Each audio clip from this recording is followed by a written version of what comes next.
37 बरस गुजर जाने के बावजूद चॉकलेटी हीरो और वुमन किलर के अलकाबाज से मशहूर लेजेंडरी अदाकार वहीद मुराद की अचानक और पुरअसरार मौत अभी भी एक मुअम्मा है जो हल नहीं हो पाया। बाज़ लोगों का कहना है कि हालात की सितमज़रीफ़ी से तंग आकर वहीद मुराद ने 23 नवंबर सन 1983 को कराची में अपनी मुंह बोली बहन बेगम मुमताज़ अयूब के घर खुदकुशी की थी। ताहम कुछ लोग वहीद मुराद को जहर दिए जाने के हवाले से भी शकूक व शुबहात का इजहार करते हैं, लेकिन इनकी अहलिया सलमा वहीद का मानना है कि इनके शौहर एक अचानक हार्ट अटैक की वजह से जान की बाजी हार गए। ताहम वहीद मुराद की मौत अभी तक एक पहेली है, क्योंकि रात को वो अच्छे भले अपने कमरे में सोने के लिए गए, लेकिन सुबह सवेरे बेडरूम के फर्श से इनकी लाश मिली। सांवली रंगत में मकबूल निगाहें और खुश लिबासी ने आला तलीम याफ्ता वहीद मुराद को अपने दौर का सबसे मकबूल फिल्मी हीरो बना दिया था। इस पर क़यामत ढाठा इनका हेयर स्टाइल था, जिसको मुल्क भर में दीवानावार नकल किया जाता था। वहीद मुराद को इसलिए वुमन किलर भी कहा जाता था। वह जिस लड़की की तरफ आंख भरकर देख लेते वह आंखें झपकना भूल जाती थी। वहीद मुराद ने 124 फिल्मों में काम किया, जो आज भी बॉलीवुड का असासा है। इन फिल्मों में औलाद, दामन, हीरा और पत्थर, अरमान, जाग उठा इंसान, देवर भाभी, दिल मेरा, धड़कन तेरी, इंदलीब, नींद हमारी, ख्वाब तुम्हारे, मस्ताना माही, तुम सलामत रहो, खुदा और मोहब्बत और आवाज़ और कली शामिल है। वफात के 27 साल बाद सन 2010 में वहीद मुराद को तमगा इम्तियाज से नवाजा गया। वहीद मुराद के वालिद निसार मुराद कराची में कामयाब फिल्म डिस्ट्रीब्यूटर थे। सन 1962 में वहीद ने कराची यूनिवर्सिटी से एमए अंग्रेजी किया और इसके बाद वालिद के कारोबार में पूरी तौर पर शरीक होते हुए अपनी पहली फिल्म औलाद का आगाज़ किया, जिसमें नैयर सुल्ताना और दर्पण भी शामिल थे।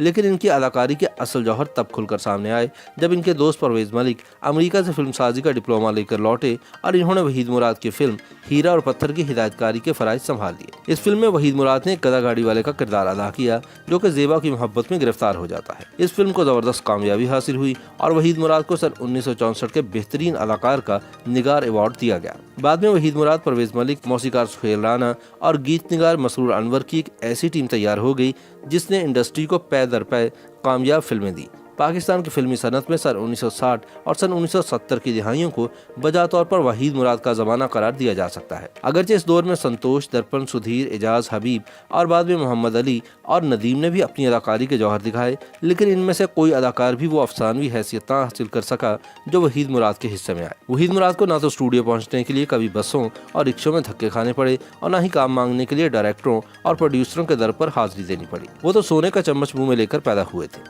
और अपने वालिद की बदौलत 20 बरस की उम्र में ही फिल्मों के तकसीमकार बन चुके थे। 23 बरस की उम्र में वो हीरो की शोहरत का मजा चख चुके थे और 28 साल की उम्र में इन्हें पाकिस्तान की पहली प्लेटिनम जुबली फिल्म के कहानीकार, हीरो और प्रोड्यूसर होने का एजाज मिल चुका था। वहीद मुराद के उरूज की कहानी जितनी दिलचस्प है, इनके जवाल का किस्सा भी इतना ही इबरत अंगेज है। वहीद उन लोगों में से थे जिन पर किस्मत की देवी मेहरबान भी बहुत तेजी से हुई और नामेहरबान भी। 40 बरस का होते ही इनके स्टारडम का सहर टूटने लगा। हालांकि वो अभी बहुत कुछ कर सकते थे। जवाल आने की कई वजूहात थी। एक तो इन्हें मैदे का अल्सर हुआ और लंबे इलाज पर सेहत और जमा पूंजी दोनों गवा बैठे। दूसरा, कुछ साथी खवातीन फनकाराओं की जानिब से भी इनके साथ काम से इनकार किया जाने लगा। 80 की दहाई का आगाज इनके लिए नाखुशगवारियत लेकर आया। सन 1980 का सूरज तुलू हुआ तो इसने वहीद मुराद को एक नाकाम, मायूस, प्रागंदा फिक्र और झुंझलाए हुए इंसान के रूप में देखा। फिल्म किरण और कली वहीद मुराद को अपनी जिंदगी में मिलने वाली आखिरी कामयाबी थी। सन 1981 में रिलीज होने वाली इस फिल्म के आगे पीछे इनकी 3-4 फिल्में फ्लॉप हुई। अगले बरस भी इनकी कोई फिल्म कामयाबी हासिल न कर सकी।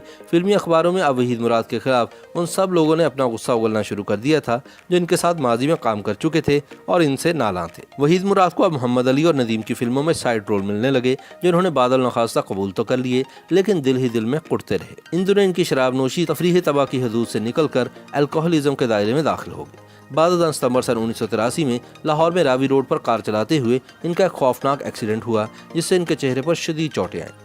वह महीनों अस्पताल में रहे। इनका खूबसूरत चेहरा पहले की तरह तरोताज़ा और दिलकश न रहा और फिल्म की बनावटी दुनिया ने इनसे मुंह मोड़ना शुरू कर दिया।